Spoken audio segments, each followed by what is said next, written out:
Evening,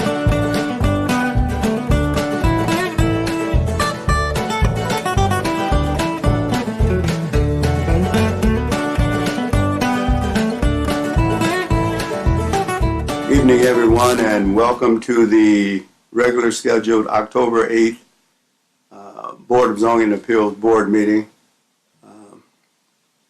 Mr. York, would you call the roll? Yes. Ms. Janice? Yes. Mr. Klender is absent. Mr. Norvell? Yes. Mr. Zimmer is absent. And we have a new member tonight. Kathy Stransky will be our new member. She was just appointed recently by the City Council. So welcome. And I'll make note that you're here tonight. Thank you.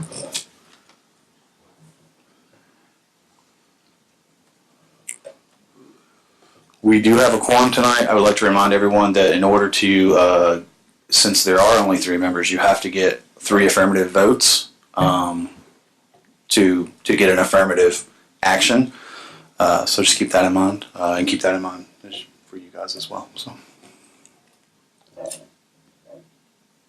If everyone's had a chance to go over the minutes, I'd like to make a motion of approval. I second that. Kathy, do you want to vote on the minutes, or do you want to abstain? So if you abstain, then we may have to wait until next time to vote on the minutes. It's up to you. Yeah. Okay.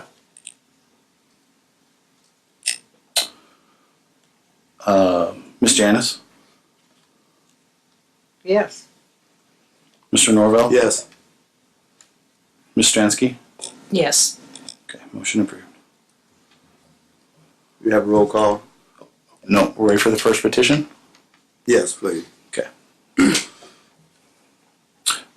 Lester?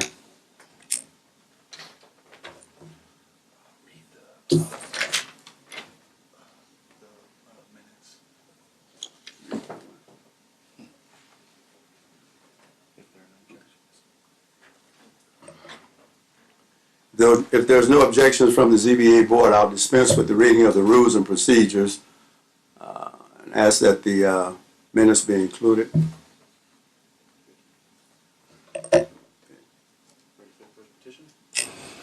Yes, may we have the first petition, please? Our first petition tonight is B-107-19, Brad Adamski requesting use variance to allow for manufacture of rawhide dog treats, and I believe they'll be represented by Mr. Adamski is here himself, and I do believe the owner is here as well, so yes.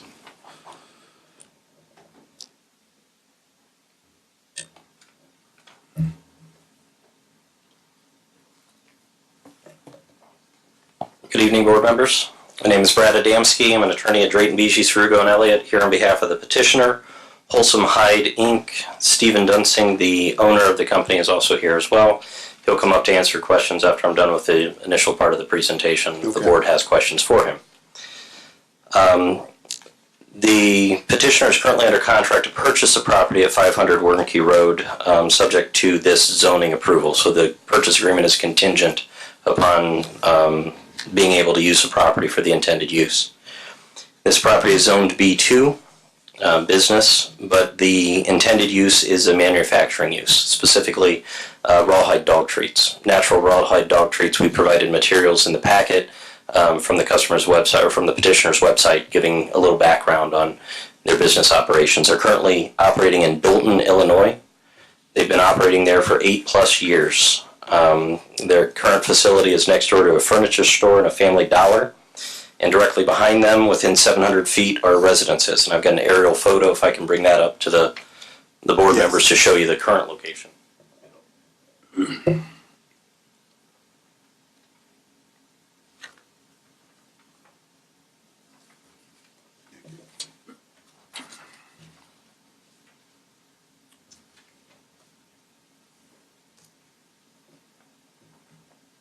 So you'll see in the center, the red pin is the current facility. To the east and to the west, you have residences, quite a few actually. So it's a heavily populated area. In the 8 years there, they've had no issues or complaints with their neighbors. Certainly a concern whenever you're dealing with manufacturing is noise or air pollution or smell, increased traffic. Those are the types of concerns you normally get when you're putting potential manufacturing on or near residential.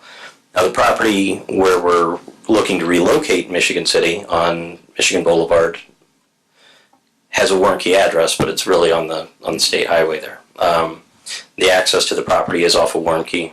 Currently, the business is a detailing shop. It's our position that traffic would likely actually decrease with this switch in uses at the property. You also have manufacturing nearby. You have Soul Air to the east. You have manufacturing to the west as well.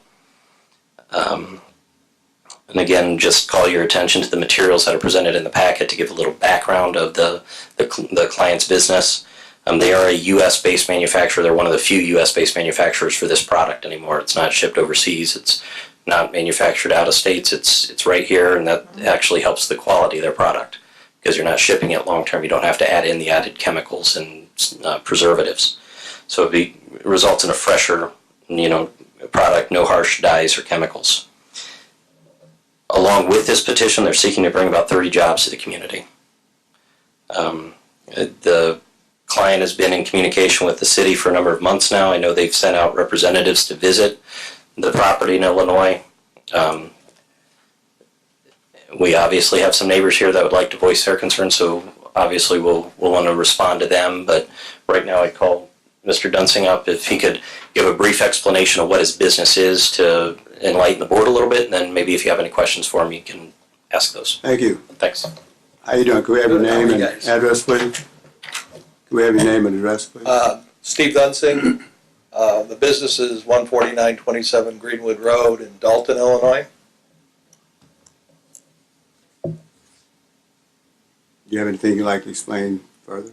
Well, I was just waiting for you. Yes, sure, go ahead. Basically, we're one of the, like Adam said, we're one of the few manufacturers of rawhide dog chews in the United States. There's about 3 of us in the United States. Most everything else got pushed out of the country, and it's either South America or China coming in there. We chose to stay here to deal with fresh hides, to control the manufacturing process and provide jobs. And we feel like we've got a good niche business. We only deal to high-end pet stores. We don't sell into PetSmart, Petco, Walmart, Target, stuff like that. That's mostly all Chinese and South American product. So we're really into the niche boutique type markets and stuff. We're rated in the Whole Dog Journal. That's like a consumer reports for dogs, our pets, and we were rated the #1 rawhide company in the world. We're very small, we don't have a lot of sales. We, like I said, about 30 people. We're up and down with that number. We hope to grow a little bit, but we focus on real high quality and trying to do the right thing for the pets. People are treating pets nowadays like they're children. Especially like me. As you're getting older, I have a dog, and it's more of a family member than it is the quote unquote a pet, like the traditional way. I have a dog too. I think most everybody, again, there's 67 million dogs in the United States. I've got a grand dog too. So the average dog is like 2.1 or something like that per household. So there's a lot of dogs. And so again, we're focused on doing that. I've been doing this for 30 years. We've been different places of Chicago, different suburbs and stuff like that. And Skyler was out today and said, we've never had any complaints with neighbors or anything like that. We have some odors inside the plant, but nothing permeates outside.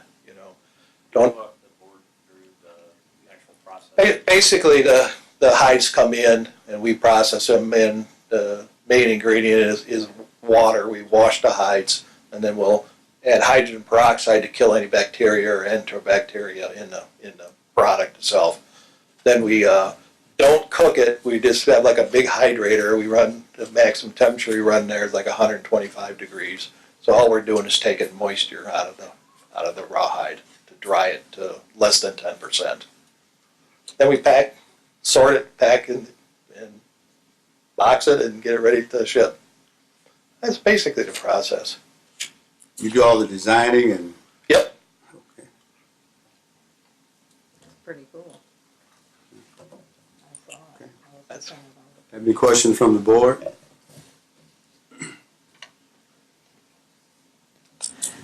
Sure. How many hides do you keep on the property? I mean, do you stack them up? Do they come in daily? Do they come in once a week, They all- once a month? They come in, we run about 1 truckload per week.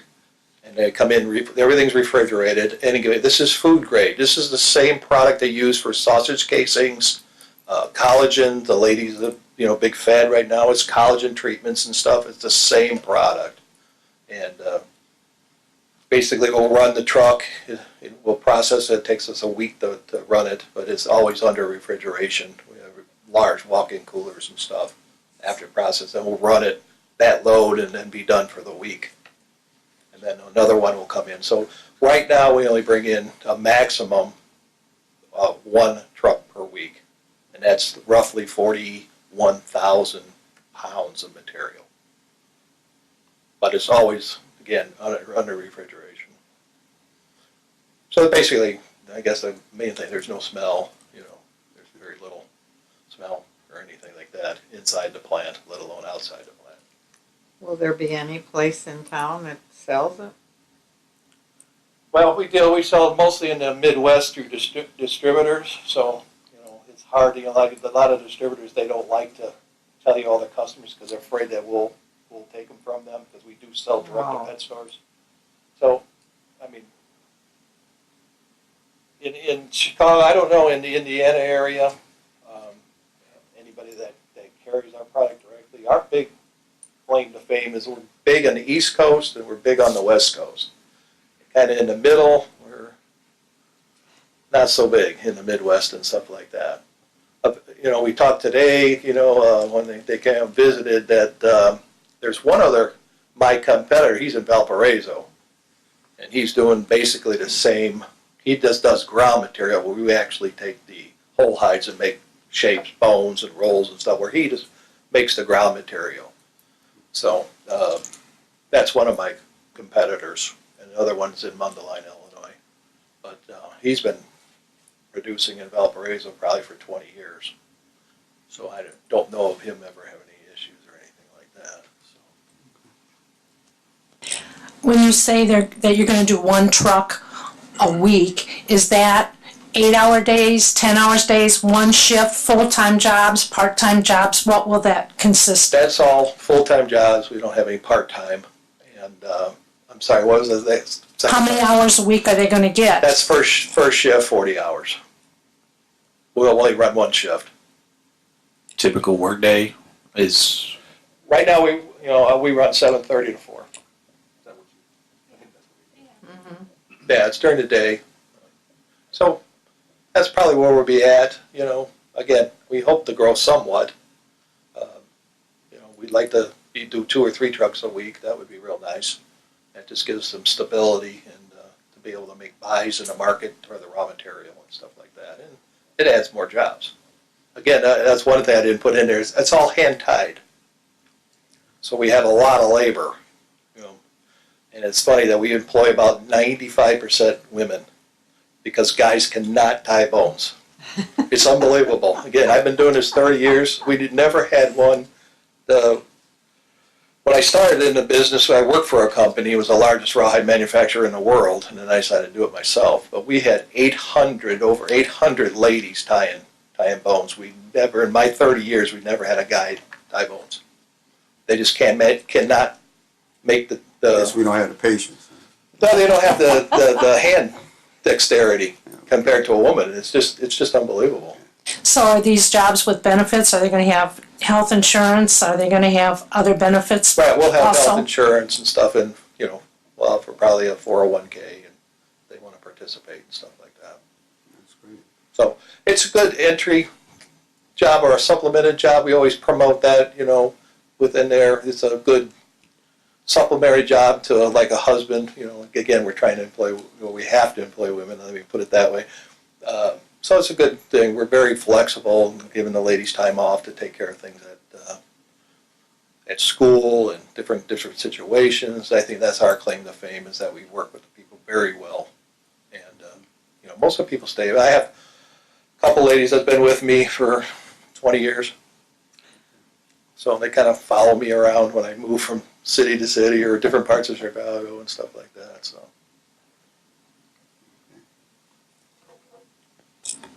So where do you dispose of the remains, whatever you are going to dispose? There is none. There is none? The only thing is we have to clean the water, so we send it to the city. Okay, and So then that'll be disposed of. what about rodent control? Do you have to have a lot of rodent control and so on?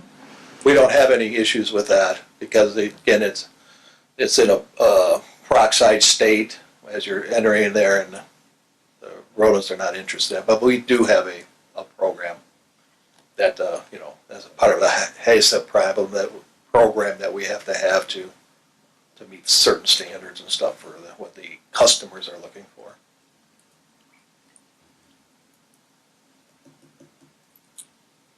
Any further questions from the board? No.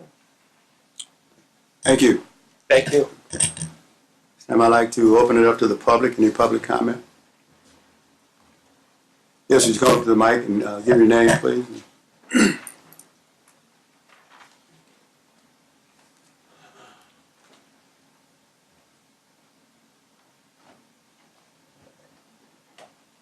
Yes, sir. My name is Glenn Bergdorf, 629 Warnke Road.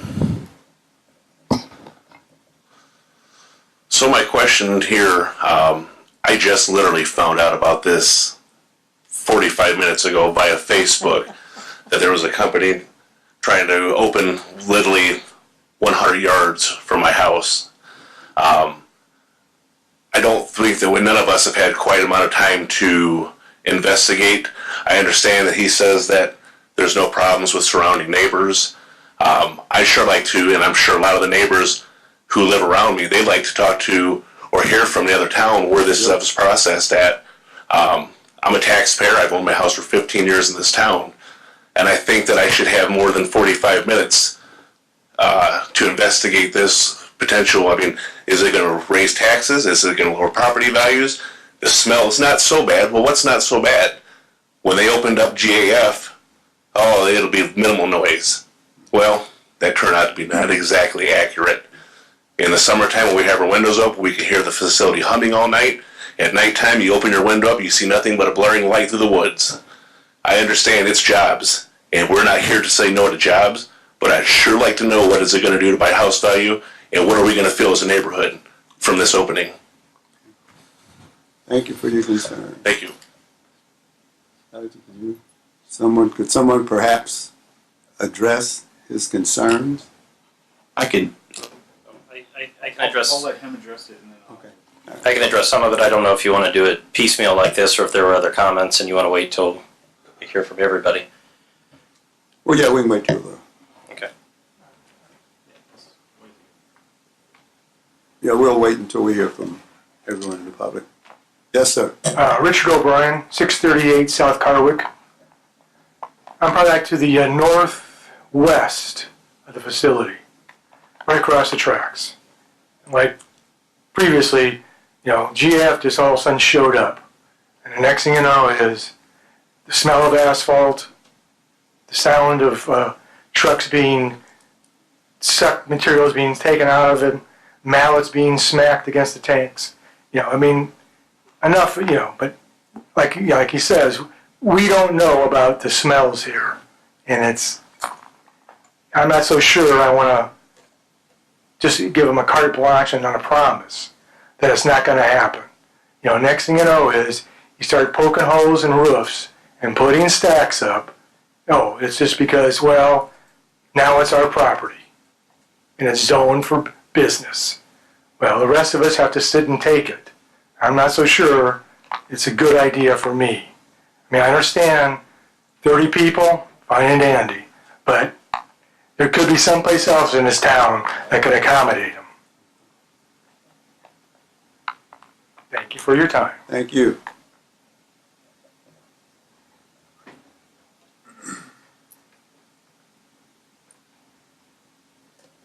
Yes, ma'am.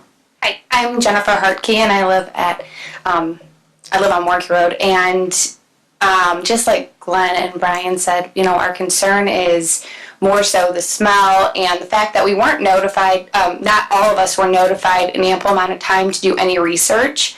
I know that the owner says that they're a reputable company, and they do sound reputable. I did look at the website, and it does look, very encouraging, and it looks like a product that I'd want for my dogs. And I do want jobs in this, to support the jobs and everything.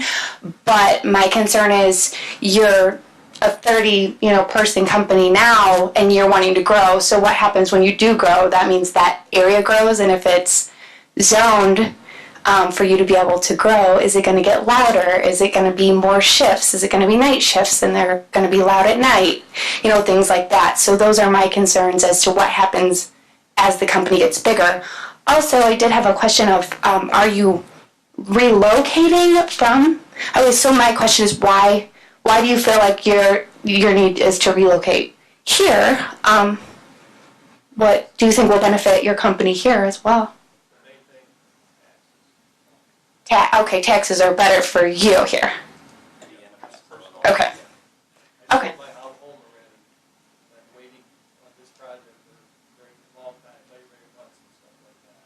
Okay. Okay. Okay. Yeah, so I guess that's pretty much it. My main concern is that, again, I was just notified of this from Facebook about 2 hours ago, and I've only had time to look at the website. And while it looks like a good website, the internet doesn't always tell the truth. So I would like to be able to talk to maybe some of these people within the neighborhood and be able to say, hey, is there a smell? Do you notice anything? Would you be okay? Or do you think it's good that it's there? Thank you.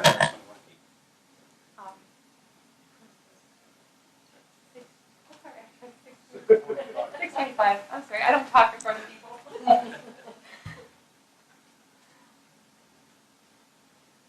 Do we have any more comments from the public?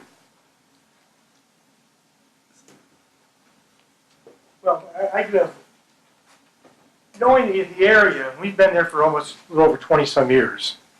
And, we have turkeys in our backyard. We have deer walking through. I mean, how does this affect that? You can't put a price tag on going out to my deck and watching turkeys or, deer walk by. It's just, and does this alter the ecosystem of that area? I mean, you got Trail Creek right there. I don't know. I'd rather find someplace else. Thank you. Oh, plus, yeah, you have the nature park right up the street. It's just going in on Carwick. That's just to the north of it. And how does that detract from the area? Here you have a nature park right over by, on Carwick Road, and you got dead, hides coming in. Is this? I just don't like the picture. Okay. I think addressing some of the concerns and at least a couple of the repeated concerns about not receiving notice prior to this meeting. Notice was provided to all adjacent property owners as required, plus it was published in the newspaper. Unfortunately, Mr. Bergdorf at 629 Warnke and Mrs. Hartke at 625 Warnke are not adjacent property owners. Still, they heard about this meeting, so they were able to come here tonight. Those are the requirements. It's adjacent property owners. Different zoning requirements say within so many feet, but we feel we met the requirements for notice. As far as the other concerns regarding the effect on the neighboring properties, I think the city has inspected this closely. The city has gone out and had representatives visit the property in Illinois so they can give insight to the board on that. I could certainly give you my opinion, or the client could give you their opinion, but I think coming from Skylar or Craig, it might have a little more weight for you. Thank you. Oh, I guess the other point I'd make, some of the concerns as far as, the expansion of the property or the expansion of the business. Right now he's testifying, or he's representing to the board that it's a one shift, 7:30 to 4:30 type position. Certainly the board or the city could put other restrictions, not suggesting you need to do that, but if it ever did expand, to have him come back before the board for an expansion of that sort. Right now, the intention is, of course, they'd like to expand the business. That's why they're moving here. They're also saving money by moving here. But he's represented to you that all they're asking for is, the zoning to do, one shift, regular business hours, essentially one truck a week, hopefully to expand. So all the concerns have merit, so it's, Yeah, and we don't want to dismiss any of them. We wanted to address them. So yes, would you? Excuse me. How you do? So tonight we went and visited the kind of popped in on them, if you will, on the owner and the business. We actually went to Dalton today. They're in mid-production of drying, the drying process, and the cutting process, the packaging process. I think we kind of got to see a lot. We actually went into the. I guess we were under the impression it was actually a bakery at like Hearthside, if you will, which obviously smells like cookies. We actually got taken around before we even went inside. We went around the back side of the building where the exhaust is for that cooker. It's actually not a cooker; it's a dryer. They blow hot air over top of it, and it dries it. It simply removes water. Since they don't use chemicals, that's their whole claim to fame. Is it's a natural product, if you will. They use peroxide to clean with. That's about it. But there was no smell. We were standing right in the stack is like right in front of us, and you can barely hear it coming out. Like it's actually, I don't even know if I think it was not even that we were hearing. We're hearing something else, but there is no smell with respect to that.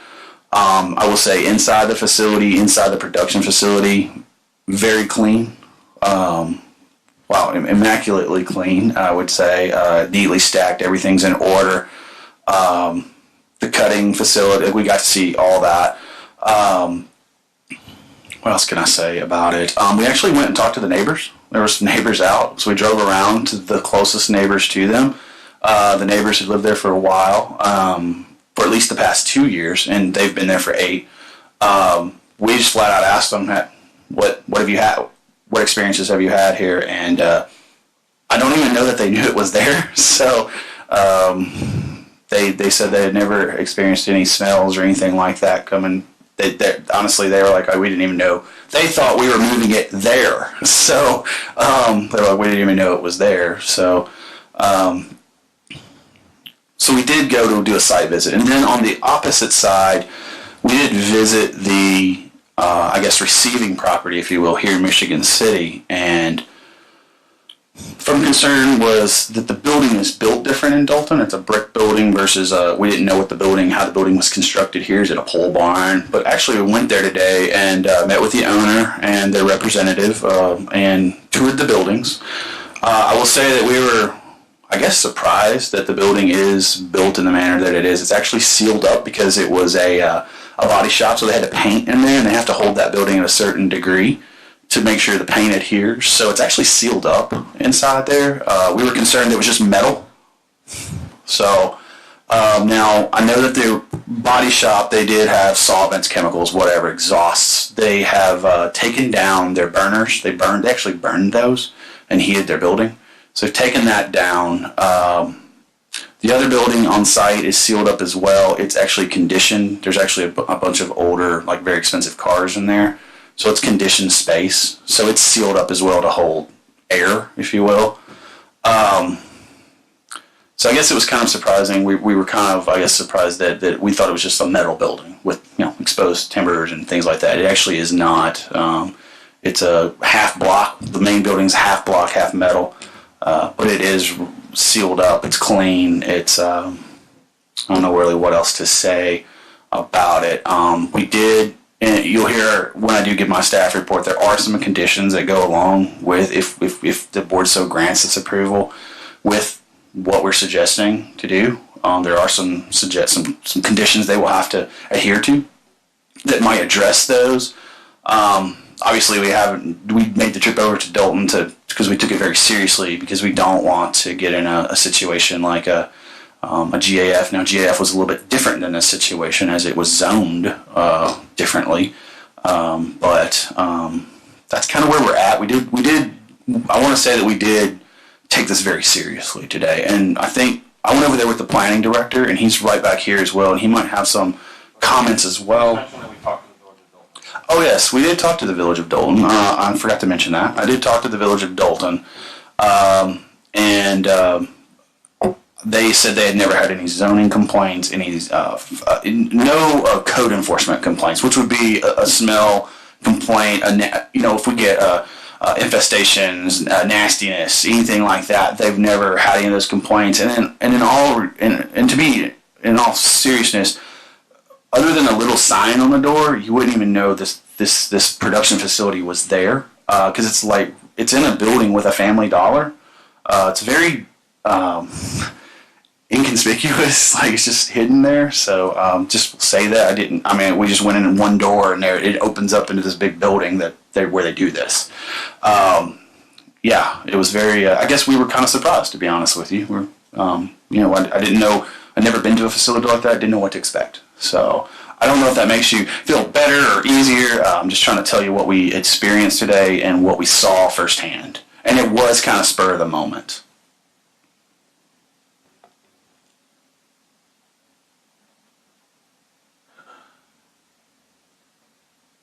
So you're going to have to pardon my skepticism.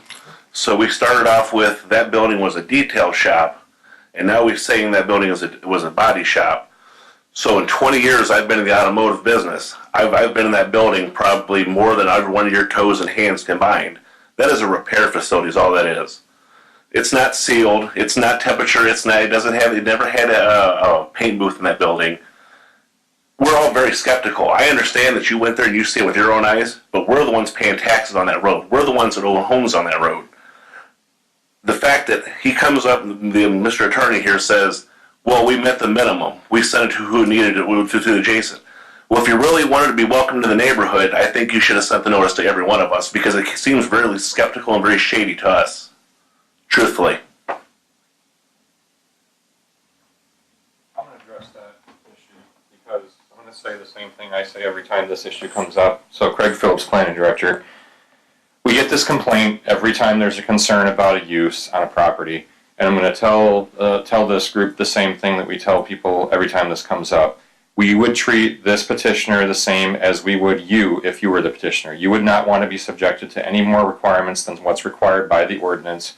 So we can't require them to do anything more what the ordinance requires. So in order for us to process a request, they have minimum requirements that they're required to adhere to. They've done that. And so the case can be heard. So your concern, you should take your concern up with the city council member. They're the ones who write the laws and ordinances for the community. And if you want to change the surrounding property owner list notification requirements, that would need to be taken up with them. So I would treat you the same. If you were the petitioner in this case, I can't tell you that you would have to notify anybody else than what's required by the ordinance. That doesn't sound sketchy whatsoever. There's no sketchiness to it, or it's what's in the ordinance. But at the same time, This isn't okay. First of all, hold wait a on. minute. I think public comment is complete. Correct? We let this gentleman speak as a courtesy, Right. but public comment. There's no back and forth here. Let's keep it civil is what we're going to do, and everyone's Yeah, this going is to not be a back and afforded an forth. opportunity to talk Procedurally. uninterrupted, and that goes for everyone. Everyone will have an opportunity to speak uninterrupted. But like the gentleman was saying previously, I'm not so sure that Creekside Bar and Grill is all three. They have outdoor seating. I mean, the fact that they weren't an adjacent property doesn't necessarily eliminate them from the picture here. I would think if I was running a restaurant and I had an outdoor facility, I might want to think about what's drying hides and across the street from me. I mean, and just it's a technicality, but yet at the same time, it's a restaurant. I mean, common courtesy almost. Is there anyone here from Creekside Grill? They weren't notified.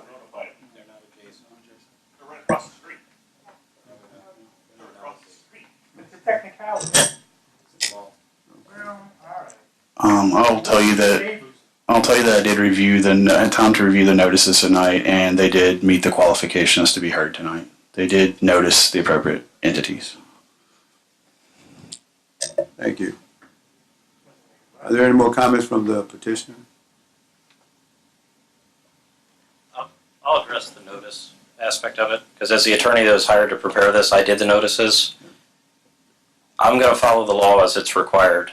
Don't impute that on the client trying to hide anything from any of you. That is just the requirements. Those are the people we notice. Technically, those are the people that have standing to come in and comment on the petition, too. But I guess I just make that point to distinguish, hopefully, a good neighbor situation, that they didn't make an intentional decision to eliminate or not to contact anybody. They hired me to do the notices, and I did the appropriate notices. Thank you. Are there any further comments? The session is closed to the public. Skylar, would you like to read your petition, please, from the planning department? Yes. So this is a report for B-107-19, Wholesome Hide, Inc., for a use variance. The water department at this time had no objections. The sanitary department, it's actually not Arbor. We talked to Mr. Michael Cuss at the, he's the director of sanitary. He has requested that any approval that's given be subject to sanitary district's approval of a pre-treatment plan for discharge into the city sanitary sewer, which is pretty typical for any new use. Fire department, Randy Russell had no issues with the petition. The planning department, the petitioner wishes to obtain a use variance to allow manufacturing of rawhide dog treats in a B2 general commercial zoning district. Zoning ordinance requirements. The property is zoned B2 general commercial.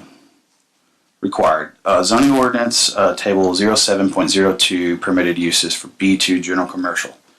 It does not allow the requested use. So, proposed. The petitioner proposes to use the vacant buildings on site for cleaning and processing of animal hide for the manufacturing of rawhide dog treats. Comment. The previous uses of this building were auto repair related, evidenced from interior photos and exterior photos. The use was associated with auto mechanical repair, auto body repair work. These uses involve chemicals, solvents, paints, etc. The proposed use is less intense than the previous use on the site. Proposed findings. The standards for a use variance are found in section 28.11, subsection A of the Joint Zoning Code, and are set out below in italics with the department's proposed findings. Number one, the approval will not be injurious to public health, safety, morals, or general welfare of the community. This is because the facility will be operated per all applicable city codes and ordinances. Number two, the use and value of the area adjacent to the property included in the variance will not be affected in a substantially adverse manner. This is based on the fact that the proposed use is less intense overall than prior uses on the property, and all storage and operations will take place completely within the buildings on site. Number three, the need for the variance does arise from a condition peculiar to the property involved. This is due to the fact that the uses that could be considered more intense are permitted by right in the B2 zoning district. Number four, the strict applications of the terms of the zoning ordinance will constitute an unnecessary. Let me start over. Number four, the strict applications of the terms of the zoning ordinance will constitute an unnecessary hardship if applied to the property for which the variance is sought. The prior use of the property as an automotive body and repair shop, an automotive mechanical shop, was a more intense use of the property compared to the proposed use. Not allowing the use would constitute an unnecessary hardship if applied to the property. Number five, the approval does not interfere substantially with the comprehensive land development plan. The comprehensive plan calls for an auto urban general commercial use. The proposed use is similar in nature to uses typically found in this category and will have no further impact on the property involved. Recommendation. The department would recommend the approval of use variance, docket B-1719, with the following conditions. This approval shall be for the washing and processing of clean animal hide only. There shall be no rendering, tanning, or other similar processing conducted on the premises. The major raw material will be animal hide. Number 2, there shall be no exterior storage of raw materials of any kind, including shipping containers, crates, or boxes. Number 3, the sanitary district shall approve pre-treatment plan prior to the operation or discharge into the city's sanitary sewer system. Number 4, in the event the city receives complaints regarding odor generated from the facility as part of the manufacturing process, the city will inspect the property. And if deemed necessary by the planning department staff, the owner shall work with the city to abate the odor using methods approved by the city. That concludes the report.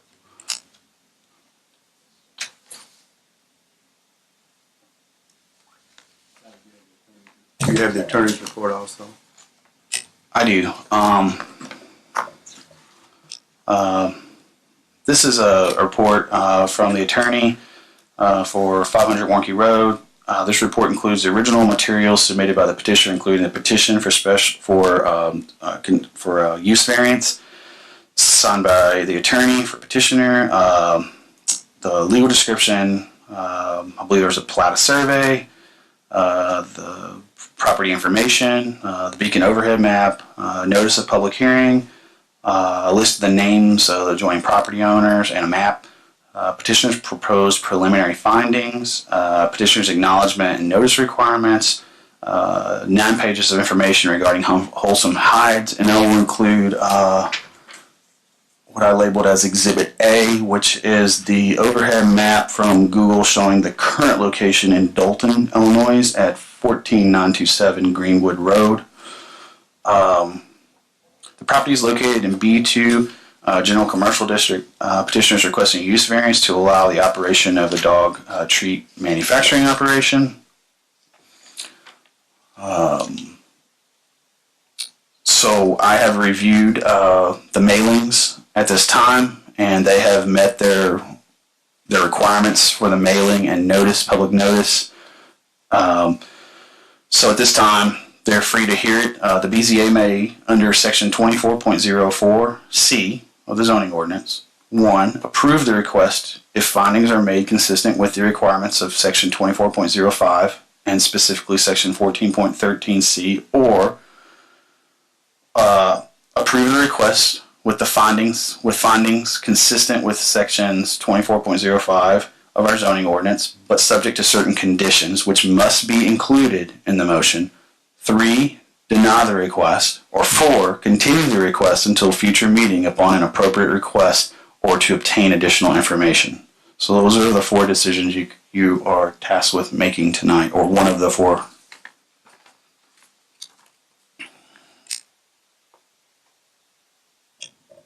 Thank you, Scott. Do we have any other questions or comments from any board members?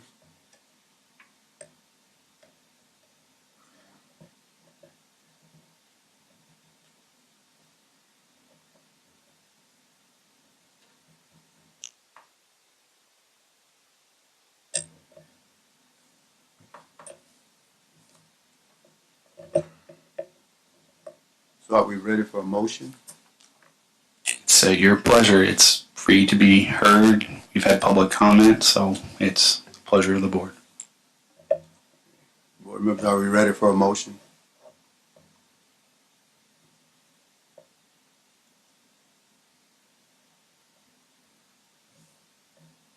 I'd like to make a motion that petition B 10719 Wholesome Hides be approved along with the following recommendations. And should I read all the recommendations included? I think we should. Yes. Okay. to include all recommendations. This approval shall be for washing and processing for clean animal hides only. There shall be no rendering, tanning, or other similar processing conducted on the premises. The major raw material shall be animal hide. Number 2, there shall be no exterior storage of raw materials of any kind, including shipping containers, crates, or boxes. Number 3, sanitary district shall approve pre-treatment plan prior to operating or discharging into the city's sanitary sewer system. And number 4, in the event that the city receives complaints regarding odor generated from the facility as part of the manufacturing process, the city will inspect the property, and if deemed necessary by the planning department staff, the owner shall work with the city to abide the odor using methods approved by the city.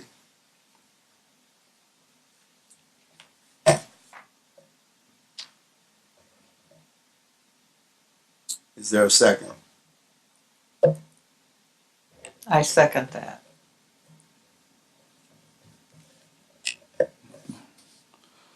Scott, are we ready for the vote? Yes. Ms. Janice? Yes. Mr. Norvell? Yes. Ms. Stransky? Yes. We have a motion approved.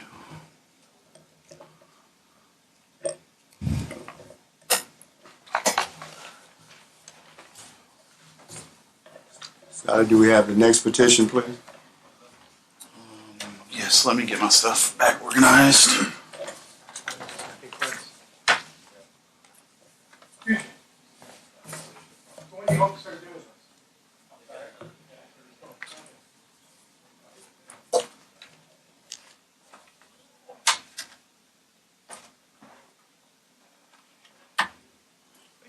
Is that this one? Yes. Mm-hmm. Correct. That's old. Excuse me. Our next petition tonight is under old business. This, you might recall, this was continued from our last meeting. This is petition B-106-19. It's Dennis and Lois, I hope I'm saying that, Lois Gates, requesting development standard variance for setback reductions, front setbacks, change from 20 feet to 7 foot 1, and rear setback change from 20 to 7.710. This was continued from our 9/10/19 meeting. So yeah, we'll open it up. They're represented by Mr. Architect Roger Potratz, and I do believe the owners are here as well. Sorry.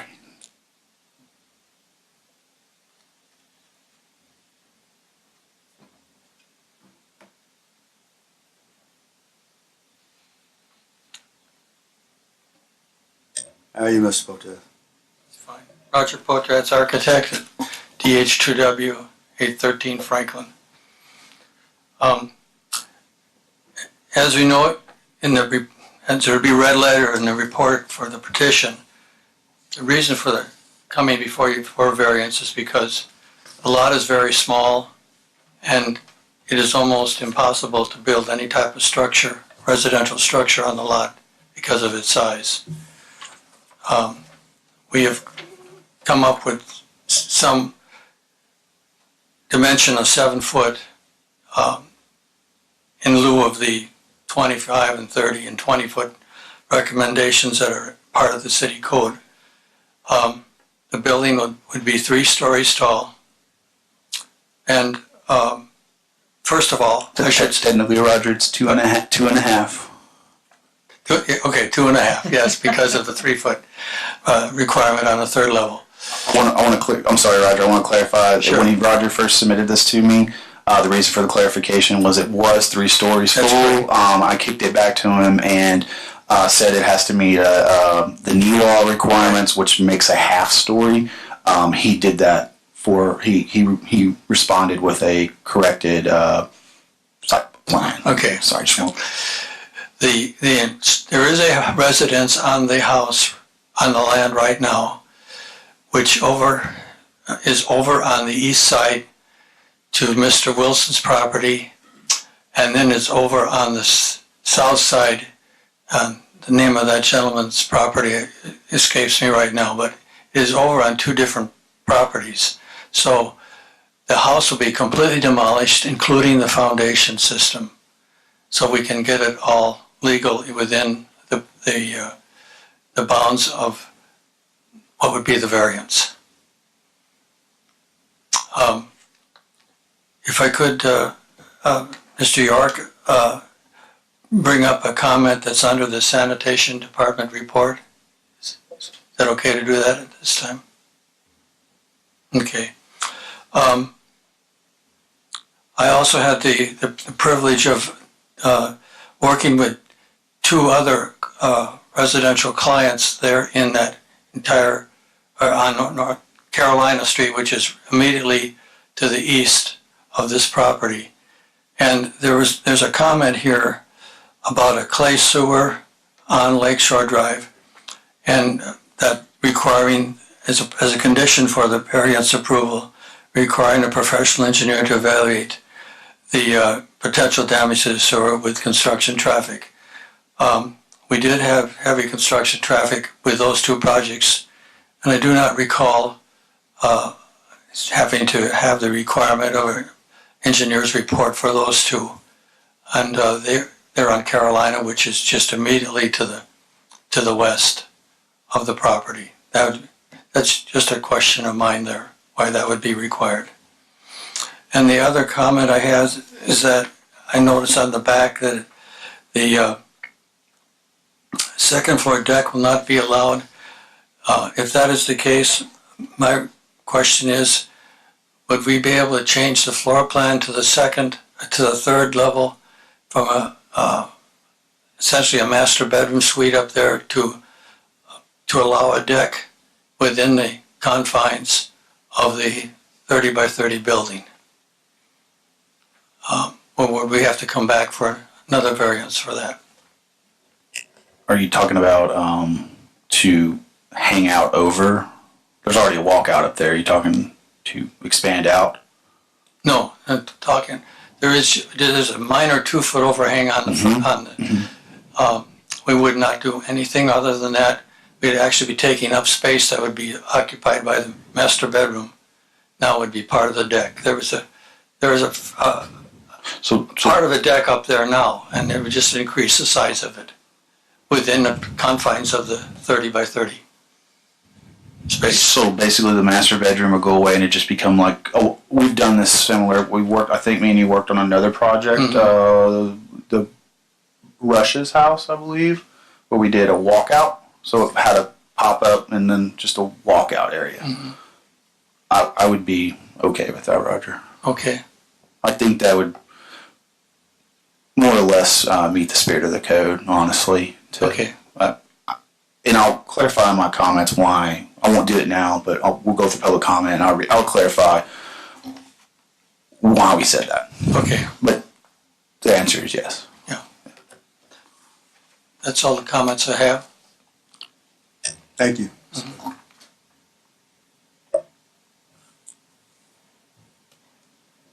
you have any questions from the board?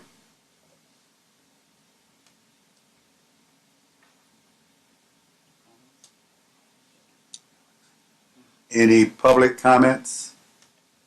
There's no public comments. Now, do we have the planning department's report? Before I start with this, I want to say that the reason we didn't hear this last time was there was one little mess up in the mailing where the name got wrong.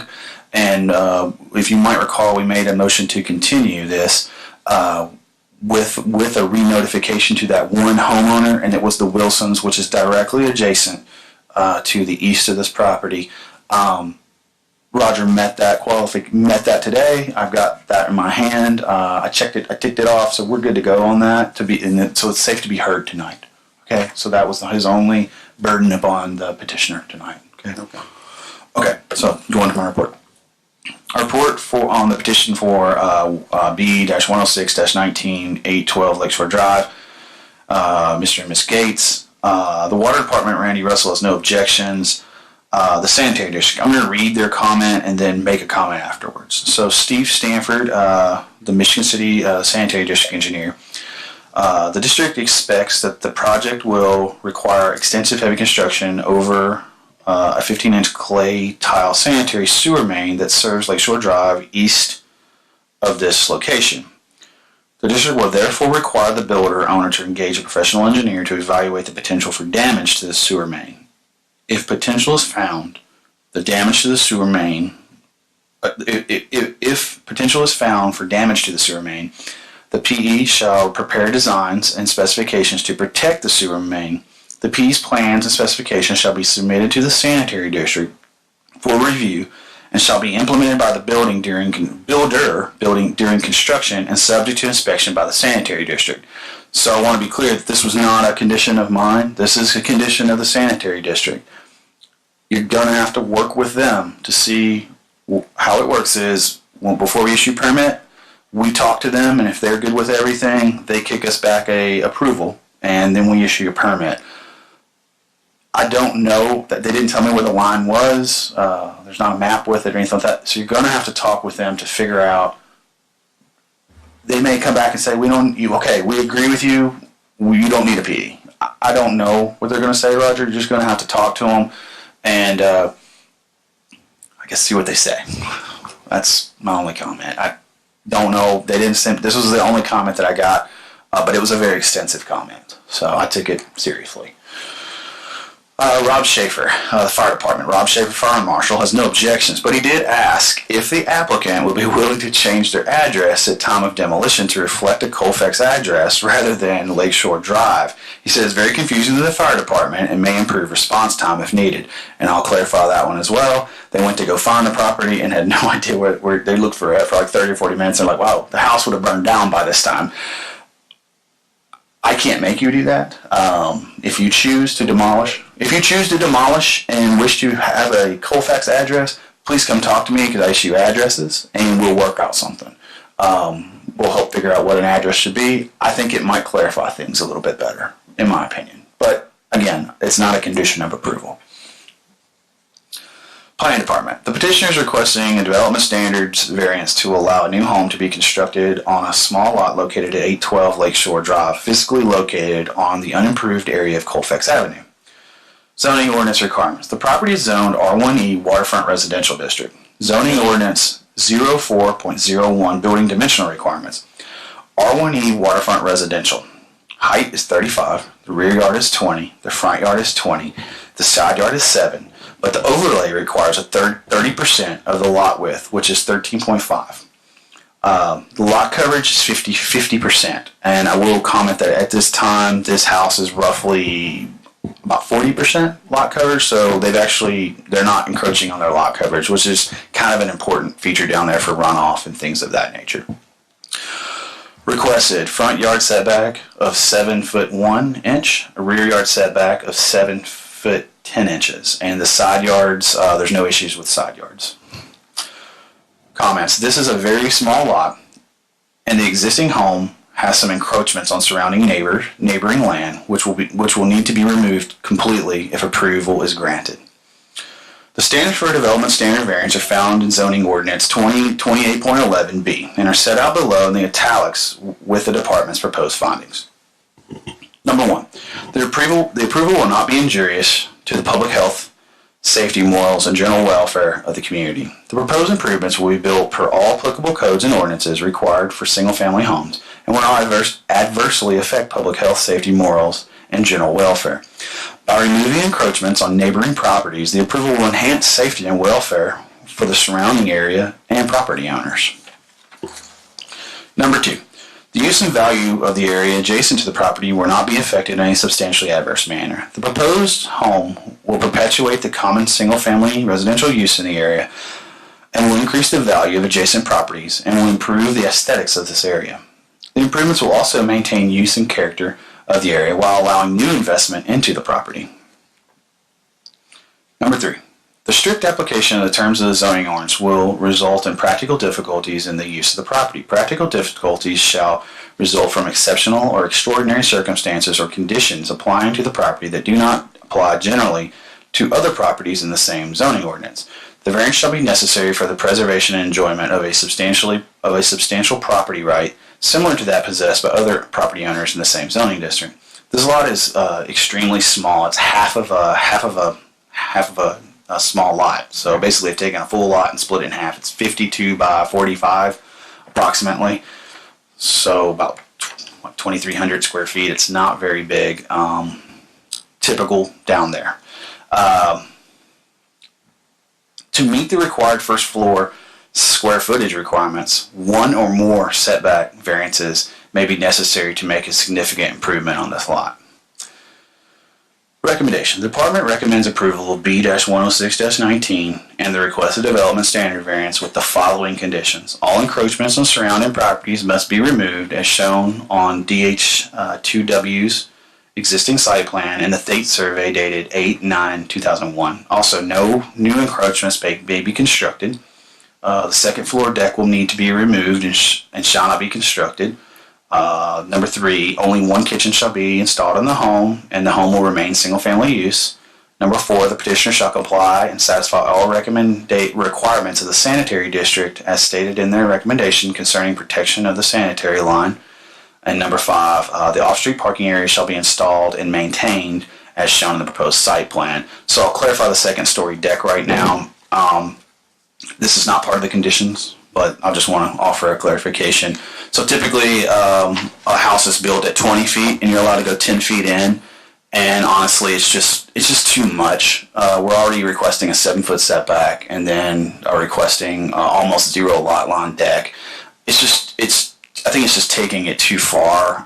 But I'd be willing to work with you on an upper story deck, and you might enjoy that a whole lot more as you'll have probably a much better view up there, essentially. So that's just the clarification that, honestly, it's you're setting your own setbacks, but then asking to go into them as well. So.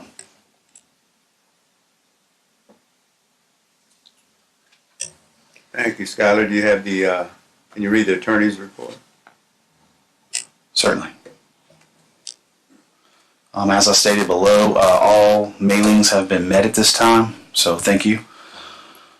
This is for petition B-106-19. The record includes materials submitted by the petitioners, including petition for development standard variance signed by petitioners Dennis J. Gates, development standard variance preliminary findings and orders, overhead street map of general area, the City of Michigan City proposed zoning map, existing site, floor, and elevation plans, 8 pages, dated 6/1/2019, prepared by DH2W, Inc., Architecture and Planning, F, Beacon overhead map depicting adjoining property owners, and with attached list of names and addresses of the adjoining property owners, a survey of the location dated 9/2001, August 9th, 2001, prepared by Thate Land Surveying Services provided by adjoining property owners. 3, Planning Department's report. 4, this report. 5, materials and testimony that may be presented at the public meeting held, actually this is October 8th, 2019. So at this time, the BZA may, under section 28.05, grant the request. 2, partially grant the request or grant it with limitations which must be included in the motion. 3, grant the request but subject to certain conditions which must be included in the motion. 4, deny the request. 5, table the request until a future meeting. Thank you, Skylar. You have any questions or comments from the board? Are we ready for a motion?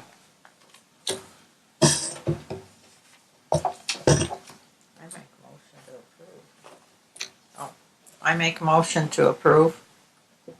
Does this include the conditions as well? Yeah, Would you like to read them into the record? I thought we did that. Okay, so it doesn't. So this motion does include the 1 through 5 conditions as presented by the planning department, correct? Right. Okay. Second.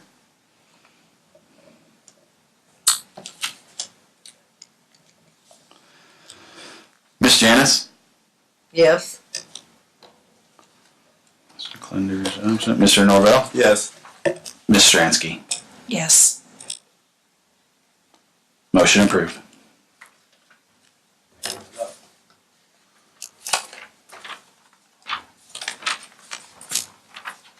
Is that all? Well, we still have to adjourn. Huh?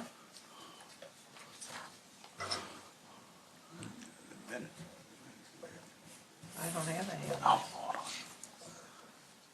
Is there any more old business? At this time, there is no more old no new business as well. Any public comment? They all left. Motion to adjourn? So moved.